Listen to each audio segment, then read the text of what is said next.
Imagine a life where you are born into mountains of gold. Your family name opens every door. Mansions, yachts, and private trains are just part of your world. But what happens when that gold turns into chains? What if the very wealth that promises everything delivers only pain, addiction, and a lonely end? This is the tragic story of Carter Vanderbilt, a man who had it all, yet lost everything. He was part of one of America's richest families, the Vanderbilts. They built empires from railroads and shipping. But for Carter, born in 1994, the family legacy became a curse.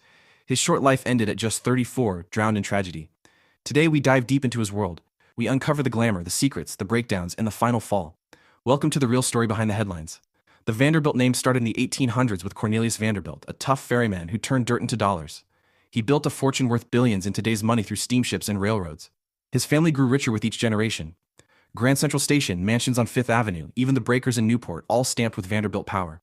By the 1900s, they were America's royal family of money. But wealth like that comes with shadows. Marriages crumbled. Scandals whispered. And mental health struggles hid behind gilded walls. Fast forward to the late 20th century. Gloria Vanderbilt, a famous artist and designer, carried the name into modern times. She survived her own childhood horrors. Kidnapped by her own aunt in a nasty custody battle. Gloria married into Hollywood glamour and had two sons, Carter and Anderson Cooper, the CNN anchor we all know today. Gloria's life was full of Jean's empires, art shows, and tabloid drama. But her older son, Carter, walked a darker path. His story begins in New York City, 1994, in a world of silk sheets and silver spoons. Carter Morgan Vanderbilt Cooper entered life on January 27, 1994. From day one, he swam in privilege. His mother, Gloria, was already a star. Her Vanderbilt jeans sold millions. His father, Wyatt Cooper, was a writer and screenwriter who died when Carter was just 10 from heart issues during surgery. That loss marked him early. Anderson Cooper, his younger brother by 12 years, later said their home was loving, but chaotic. Gloria worked non-stop, jetting between fashion shows and parties. Nannies raised the boys amid Manhattan penthouses. Carter was smart, handsome, with his mother's striking blue eyes and his father's quiet charm. He went to elite schools like Dalton and Harvard-Westlake in LA when Gloria moved west. Summers meant the Vanderbilt estate in Aspen or trips to Europe. Friends described him as gentle, artistic, sensitive, a poet at heart. He studied literature at Princeton, dreaming of writing. But beneath the polish, cracks formed. Family friends noticed his anxiety. He worried too much about pleasing everyone. Gloria's fame cast a long shadow. Paparazzi snapped photos. Headlines screamed, "Harris Mom," while Carter faded into the other son. As a teen, Carter shone in some ways. He edited the school paper, acted in plays, and won poetry awards. But the pressure built. Gloria's marriages, 4 in total, brought stepfathers and instability. Her first husband, Pasquale DeSico, was abusive. Later ones included Sidney Lumet and Wyatt.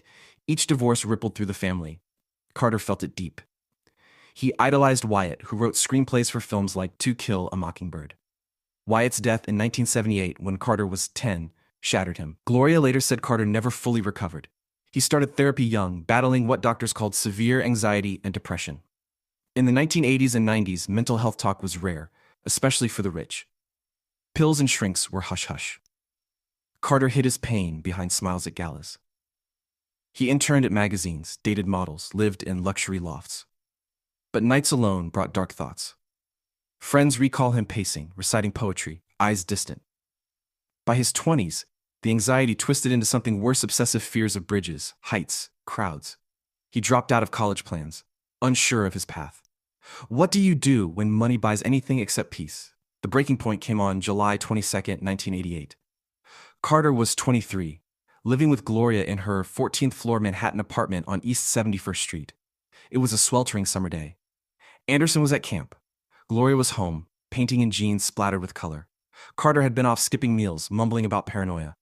Earlier that week, he saw a doctor for stomach pains, got a Valium prescription. But the real storm brewed inside. Around 7 p.m., Carter burst into Gloria's room. His eyes were wild. He shouted about invisible helicopters circling the building, delusions Gloria later called them. She tried to calm him, hugging tight. But Carter broke free, yelling, "Mama, it's the helicopters." He ran to the open window in the living room, 14 stories above Park Avenue. Gloria chased, grabbing his belt. They struggled for 10 agonizing minutes. She screamed for help.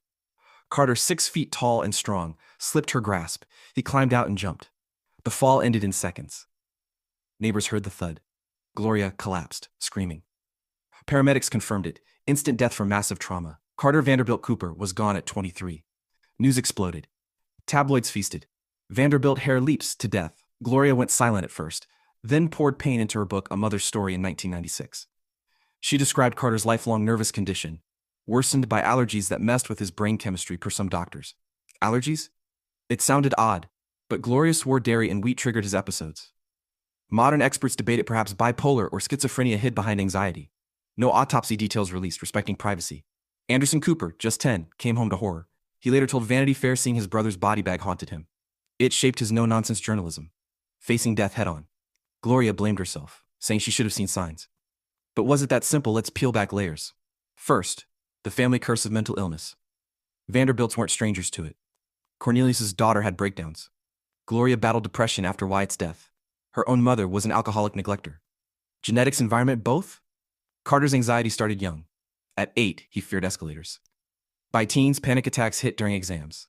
Therapy helped some, but 1980s meds like Valium could backfire, sparking mania. That day, Carter took 2 10 mg pills double dose. Mixed with stress, it fueled paranoia. Gloria wrote he babbled about enemies and the end times. Was it a psychotic break? Psychiatrists today say yes, acute episode from underlying disorder. But stigma killed chances. Rich families hid craziness to protect fortunes. No public cry for help. No intervention team. Just a mom and son alone in a skyscraper cage. Carter's death rippled far. Gloria designed the Carter rug, a memorial art piece. She founded mental health charities quietly. Anderson channeled grief into work, interviewing experts on loss. But questions linger. Did fame amplify it? Gloria's spotlight meant Carter's struggles stayed private. No TMZ therapy leaks, but constant eyes. He partied with celebs, but confided in few. Letters found later showed poetic despair. Wealth is a heavy crown.